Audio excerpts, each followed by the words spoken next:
काहीतरी वाज. हे बघ, असं काही होऊ देऊ नकोस. असं केलंस ना तर नुकसान आपलंच आहे सगळ्यांचं.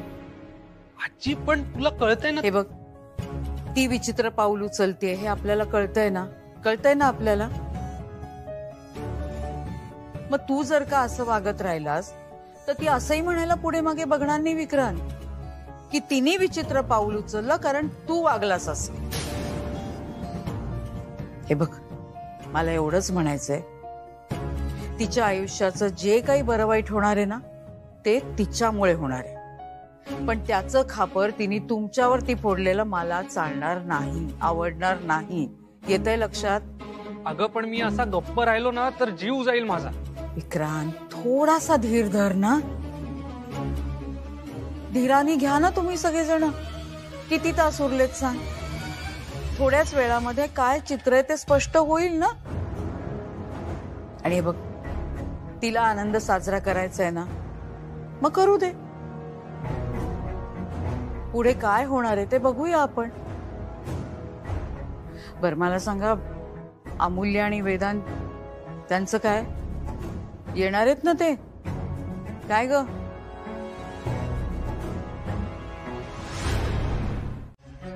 विक्रांत, हे काय आहे? हे घरातले कपडे का घातलेस तू? मी सांगितलं होतं ना तुला जरा छान तयार हो म्हणून. काय रे तू पण. बरं, आणि वेदांतला फोन केलास का? नाही म्हणजे मी कळवलंच आहे त्याला. यायला हवं त्यांनी. बघूया. आई मी आलोय.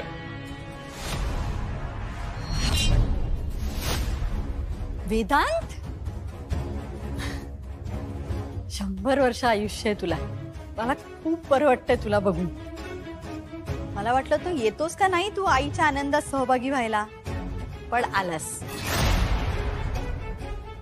अमूल्य, तू आलीयस हे बघून मला खरंच खूप छान वाटतंय. बरं, तुला काय खायला देऊ? चल. नको काकू, थँक्यू. हे काय आता? वेदांतनी सांगितलं तरच खाणार आहेस का? काय रे वेदांत? अरे, आपण इथे बोलत काय बसलोय? चला या, तुम्ही आत या. ये ग, ये बस. हा, आलेच मी.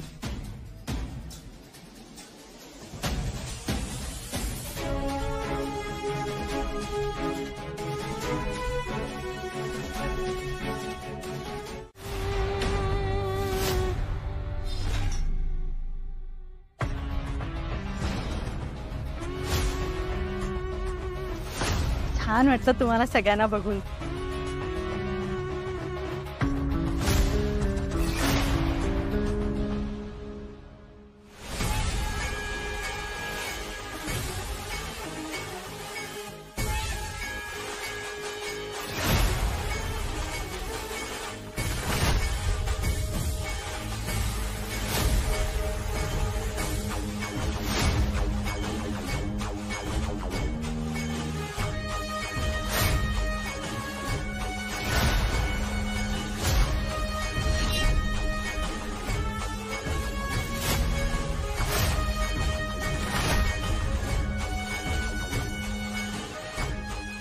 आलात? तुमचीच वाट बघत होते. या ना. क्षमा असावी, आम्हास येण्यास थोडासा विलंब झाला. आपल्या सहवासातला हा आमचा शेवटचा विलंब असेल.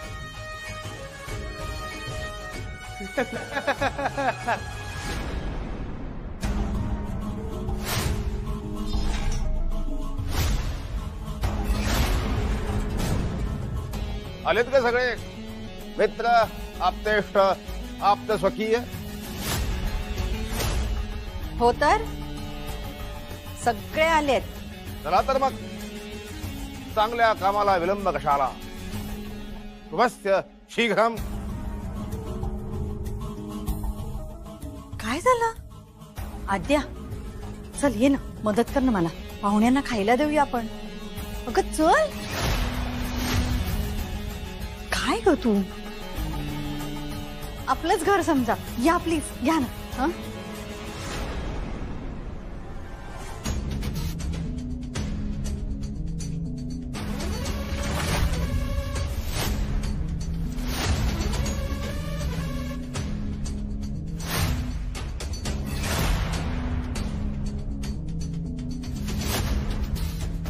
रघु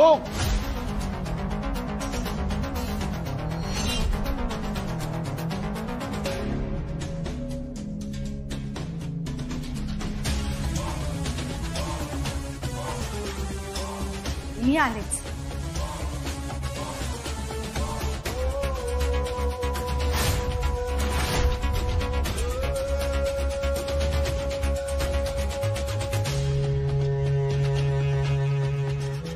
वेदांत, आई, विक्रांत. आणि मी काय, कोणीच तुला हे करण्यापासून अडवणार नाही. पण आई, पुरुषोत्तम, सिरियसली आई मला सांग, हा माणूस तुला बुद्धिमत्ता, कर्तृत्व कुठल्याही पातळीवर कसा काय मॅच करू शकतो?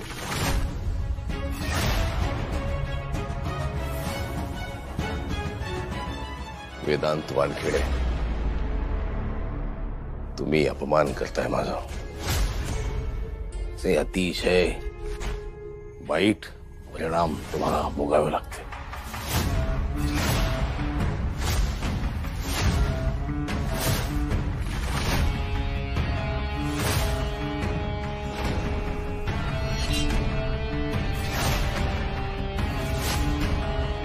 तेव्हाच धुळीला मिळाली या घरची प्रतिष्ठा.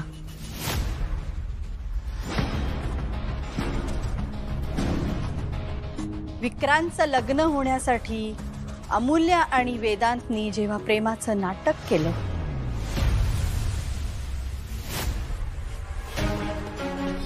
तेव्हाच धुळीला मिळाली या घरची प्रतिष्ठा.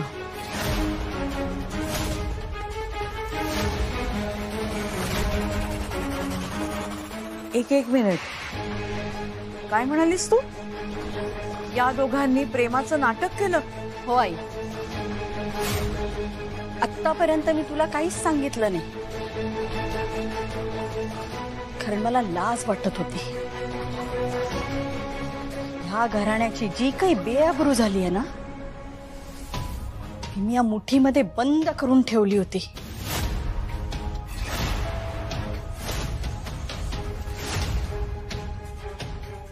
आईला फसवताना जरा सुद्धा लाज वाटली नाही का रे तुम्हाला?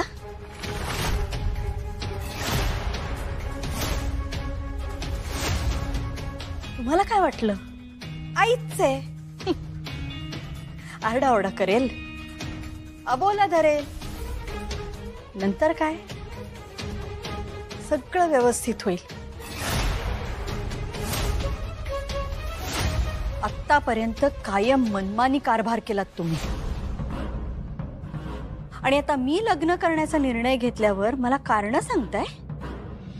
अरे लाज वाटायला पाहिजे तुम्हाला, लाज.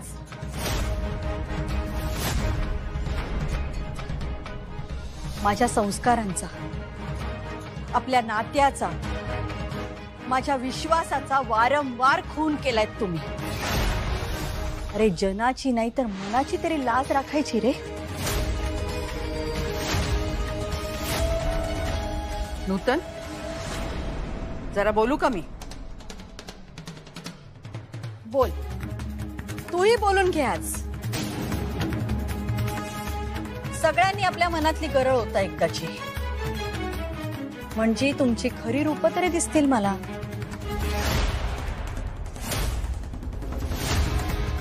नाही, एक गोष्ट मी निक्षून सांगते, आजपर्यंत कट कारस्थानं करून तुझी नातवंड तुझ्यासमोर चांगली राहिली आहेत.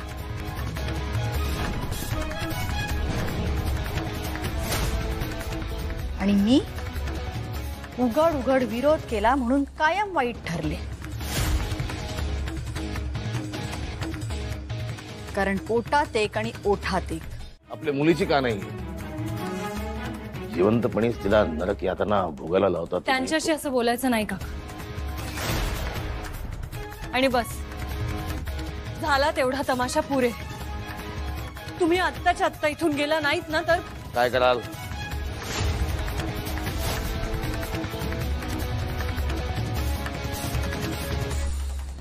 काय कराल? ताई, पोलिसांना फोन लाव.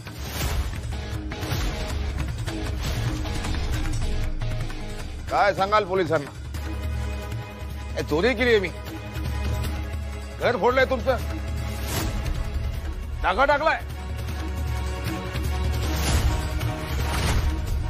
पोलिसांना हात हलवत परत जावं लागणार. आणि तुम्हाला सगळ्यांना शेवटचं सांगतोय, या घरात तेच घडेल जे नूतन मॅडमला वाटेल. आणि मग तुमच्या 7 पिढ्या जरी आल्या ना, तरी तुम्ही माझं काहीही वाकडं करू शकणार नाही. काहीच नाही. बघितलं साई, आज तू टाकलेल्या ठिणगीची आग झाली आणि ही आग आपल्या घराला राख केल्याशिवाय गप्प बसणार नाही. नागाला दूध पाजलंयस तू.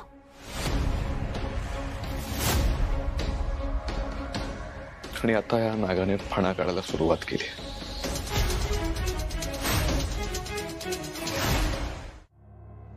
या माणसाच्या उपकाराची परतफेड तू अशी करतेस, स्वतःचं आयुष्य उद्ध्वस्त करून. काय म्हणालास? ह्यांनी नूतनवर उपकार केलेत? कसले?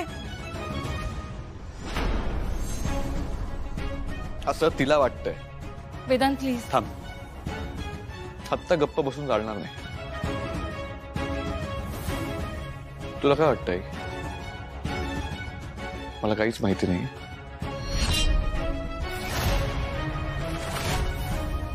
एक मिनिट, काय झालंय नक्की? दादा प्लीज सगळ्यांना कळेल असं बोल. सांगतो, सगळं सांगतो.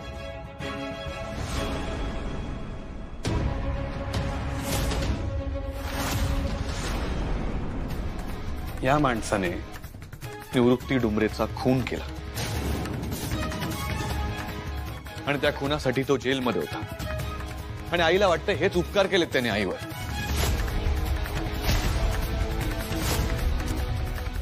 मी हात सोडते तुझ्या. आणि माहिती होतं तर आम्हाला का नाही सांगितलंस? पण मुळात ही शारदा ठोंबरे आहे कोण? दादा, आम्हाला वाटलं होतं आतापर्यंत फक्त आईच आमच्यापासून काहीतरी लपवतीये, पण तू सुद्धा तेच केलंस. वेदांत, अरे काय अवस्था झाली या घराची. आपण सगळे इतके परके झालोय का रे एकमेकांना? अरे मी तुला 100 वेळा बोलून दाखवलं की आई अशी विचित्र वागतेय, तरी तू काहीच का नाही बोललास? विक्रांत, हे बघ प्लीज. अमूल्या प्लीज, तू गप्प बस. दादा, आता तरी आपण मोकळेपणाने बोलूया रे एकमेकांशी. आईकडनं काही अपेक्षा करणं चुकीचं आहे. तू तरी सांग, अरे कोण आहे ही शारदा ठोंबरे?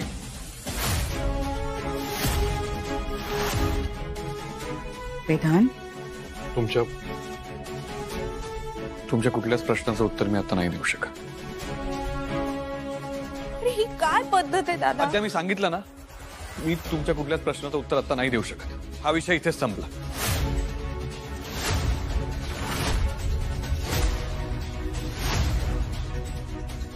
बरं झालं तूच बोललास. मलाही भूतकाळ उकरून काढण्यामध्ये काही इंटरेस्ट नाही. मला आता फक्त माझ्या भविष्याची काळजी. आणि म्हणूनच मी माझा हात पुरुषोत्तमच्या हातात देणार. मग तुम्हाला ते आवडो किंवा न आवडो, त्याच्याशी मला काही घेणं देणं नाही.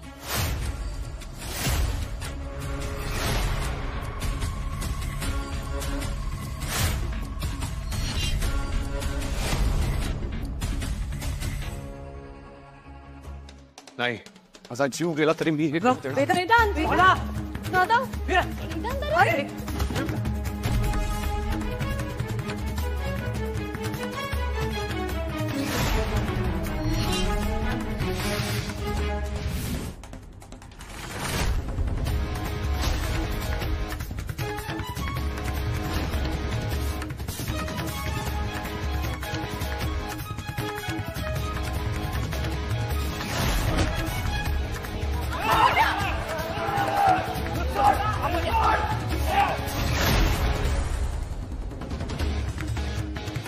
बस बस बस.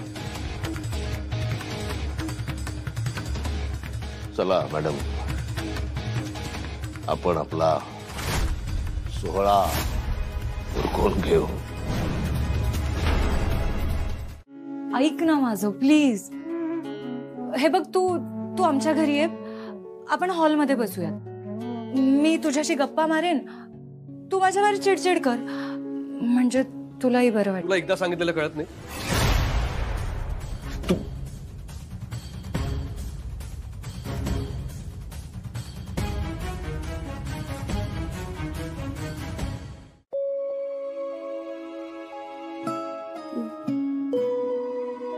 दारू पिणारेस?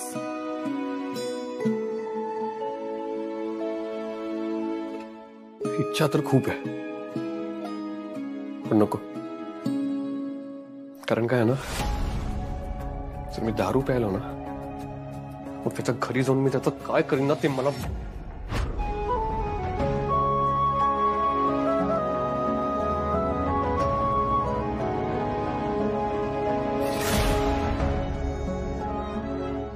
तुला शपथ आहे माझी, तुझ्या लेखी मला आणि माझ्या शब्दाला जरा जरी किंमत असेल ना, तर तू त्यांच्या घरी जाणार नाहीस, त्यांना कॉल करणार नाहीस, त्यांना मेसेजही करणार नाहीस.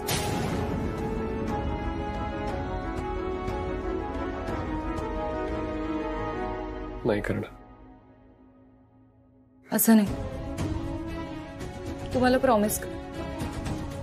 तू म्हण की कितीही राग आला ना तरी तू वेडं वाकडं पाऊल उचलणार नाहीस. किती राग आला तरी मी वेडं वाकडं पाऊल उचलणार नाही. I promise.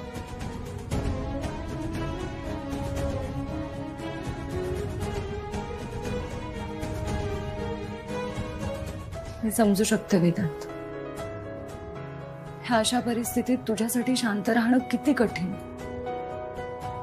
पण हे बघ, मी हे सगळं तुझ्या काळजीपोटी सांगते. माहिती आहे मला. बरं चल, मी निघते आता. पोचलं की मेसेज करेन.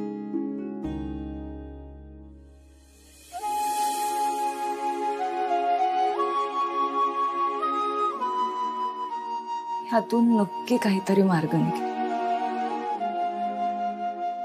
आणि काही झालं ना वेदांत, तरी मी तुझ्या बरोबर असेल.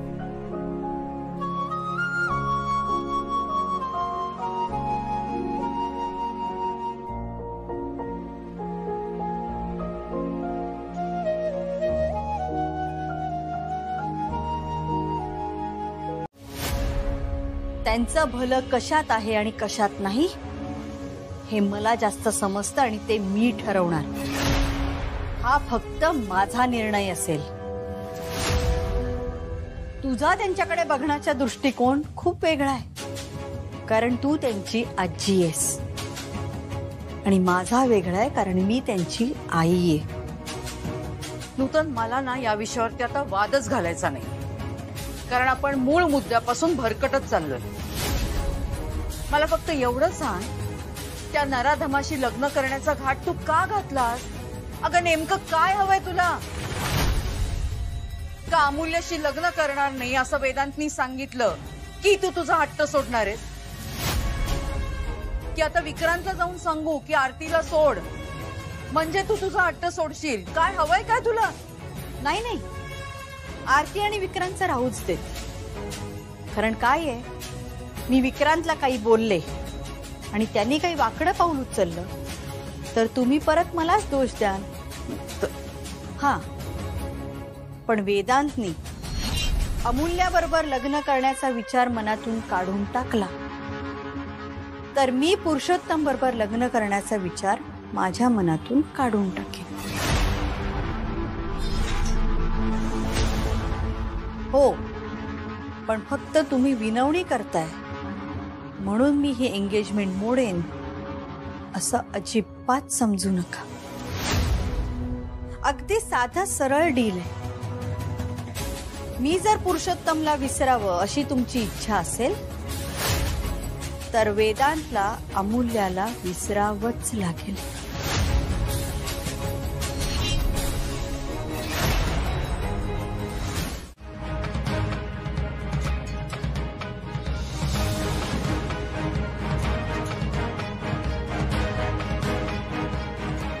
करावा का वेदांतला फोन?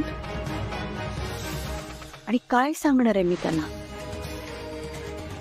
मला स्वप्न पडलं होतं की तू संकटात आहेस. नाही, तो फोन नाही उचलणार माझा. काय करत असेल तो? ह्या सगळ्या प्रकाराने काय अवस्था झाली असेल त्याची? मलाही अशी विचित्र भीती कसली वाटते. काहीतरी घडणार आहे, नक्कीच नक्कीच काहीतरी घडणार आहे. देवा, त्याच्यावर कुठलंही संकट येणार असेल ना तर ते माझ्यावर येऊ देत, पण त्याचं रक्षण कर दे.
बरं, त्या चेहऱ्यावर पाणी मार, लगेच पाणी मार. आणि हे बघ, त्याला अजिबात हलवू नकोस.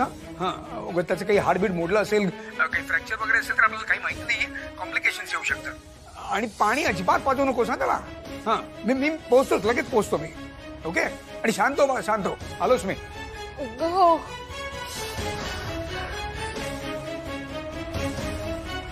बापरे.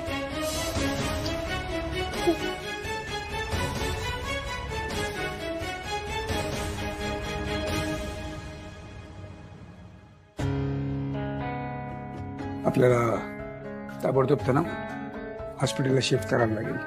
खूप मार लागलाय. एक्सरे, MRI सगळं करायला लागेल.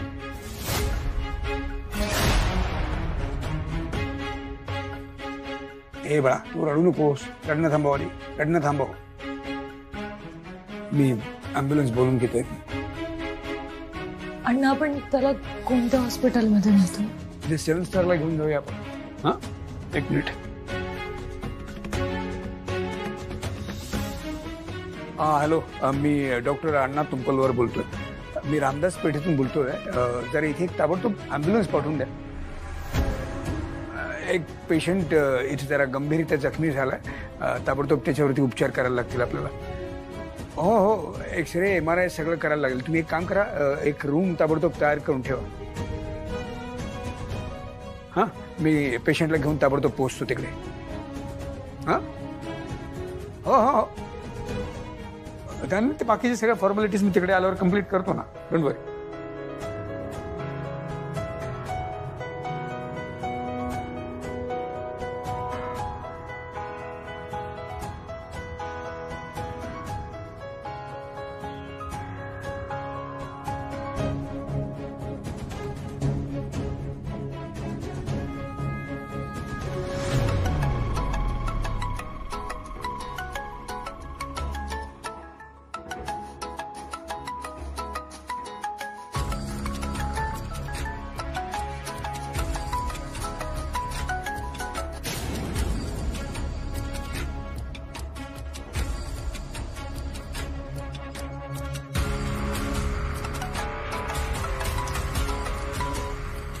बोल.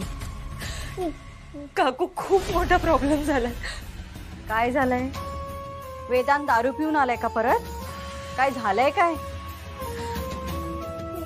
नाही काकू, तसं नाही. ते काल रात्री वेदांतला मी इथे त्याच्या घरी सोडून गेले.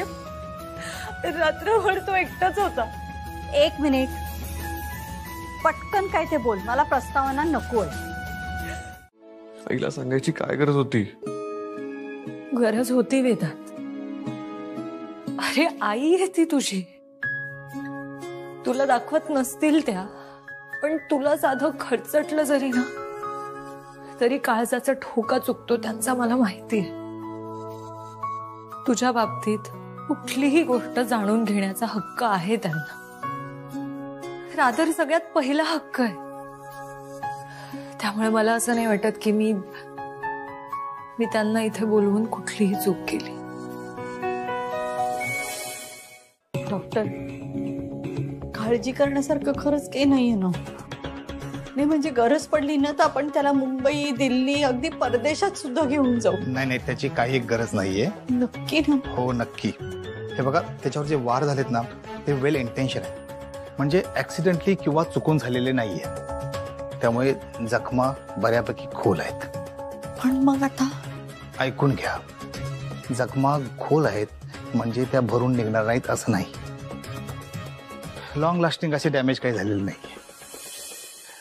मुक्का मार लागलाय, फ्रॅक्चर वगैरे काही नाहीये. आम्ही MRI वगैरे सगळं केलंय. स्कललाही डॅमेज नाहीये, ब्रेनलाही डॅमेज नाहीये. त्यामुळे काळजी करण्यासारखं काही नाहीये. आमच्या पद्धतीने आम्ही प्रयत्न करतोय आणि डॉक्टर तुंपलवर पण आहेत आम्हाला गाईड करायला. बरं, डिस्चार्ज कधी मिळेल? काही ब्रुजेस आणि कट सिव्हिअर आहेत. अंडर ऑब्झर्वेशन ठेवावं लागेल त्यांना. 2-4 दिवसात घेऊन जाऊ शकता तुम्ही. ठीक आहे. Thank you so much doctor. Thank you.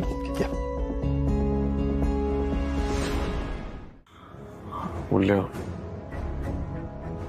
आता ती आली ना की तिला जायला सांग. म्हणजे असं डायरेक्ट नको बोलूस, गोड बोलून तुझ्या पद्धतीने सांग. तिला बघितलं ना की संताप होतो माझा. मला डॉक्टरांशी बोलले मी. त्यांनी सांगितलं काळजीचं काही कारण नाही. अरे वा, झालं म्हणजे तुझं कर्तव्य संपलं. नाही, अजून नाही संपलंय. अच्छा, आई पैसे वगैरे भरण्याची काही गरज नाहीये, मी करेन मॅनेज. त्याबद्दल मी काही म्हणत नाहीये. मला सांग, तुझ्यावरती हल्ला कोणी केला?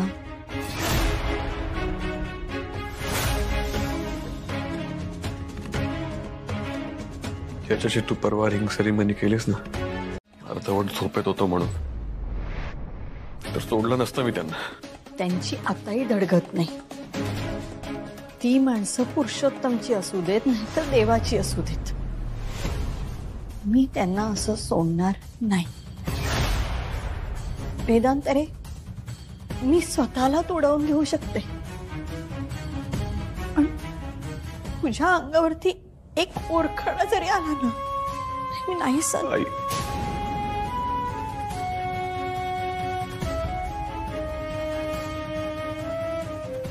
वेदांत,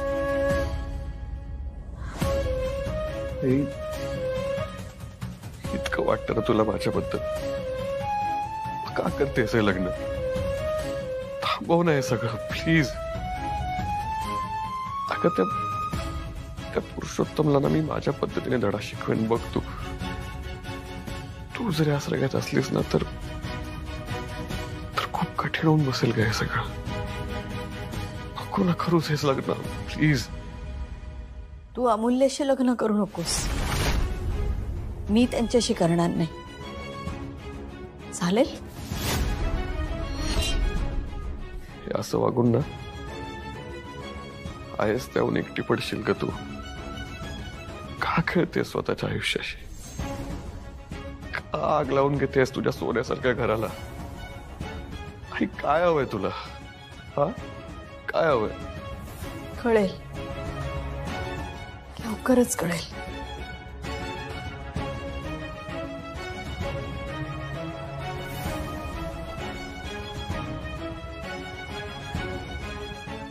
आई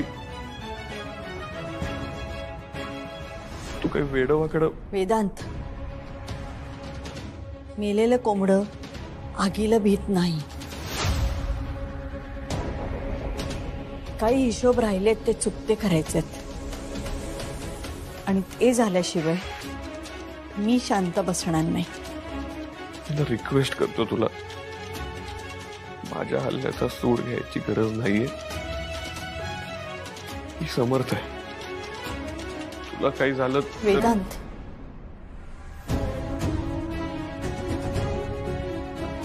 वेदांत तुझी आई हट्टी आहे, एकेखोर आहे, शूड आहे, डॉमिनेटिंग आहे, तुझ्या दृष्टीने स्वार्थी सुद्धा आहे. पण एक गोष्ट लक्षात ठेव, तुला वाटते तेवढी तुझी आई कमकुवत नाहीये. काळजी घे.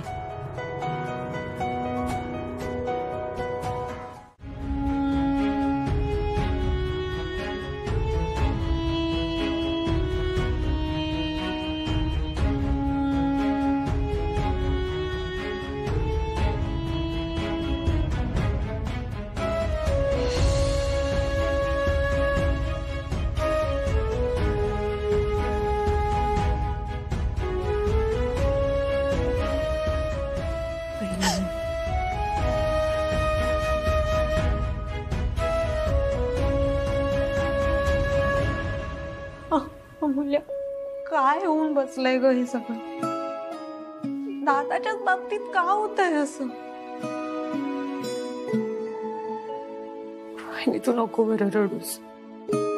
हे बघ, सगळं व्यवस्थित होईल. डॉक्टर म्हणालेत की वेदांत लवकरात लवकर बरा होईल. जाऊयात आपण.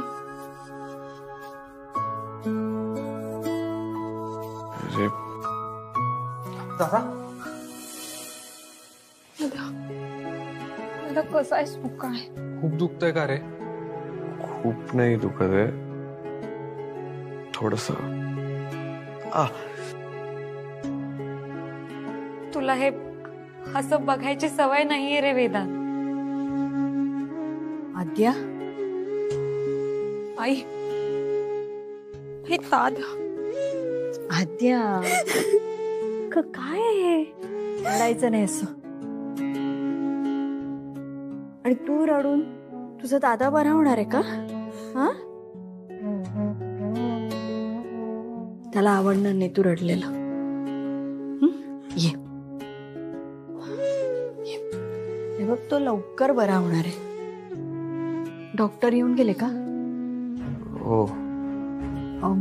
काय म्हणाले? जखमा भरतायत हळूहळू, थोडा भरताना त्रास होतो. बरं, आणि खाण्यापिण्याचं पथ्य वगैरे काही? डॉक्टर म्हणालेत की मऊ भात द्या. तू जेवलीस का ग? नाही. अगं अमूल्य, काय आहे? जेवायला नको का व्यवस्थित? तू आजारी पडलीस तर? आणि आपल्याला त्याला बरं करायचं असेल, त्याला सांभाळायचं असेल तर आपण फिट राहायला पाहिजे ना? काय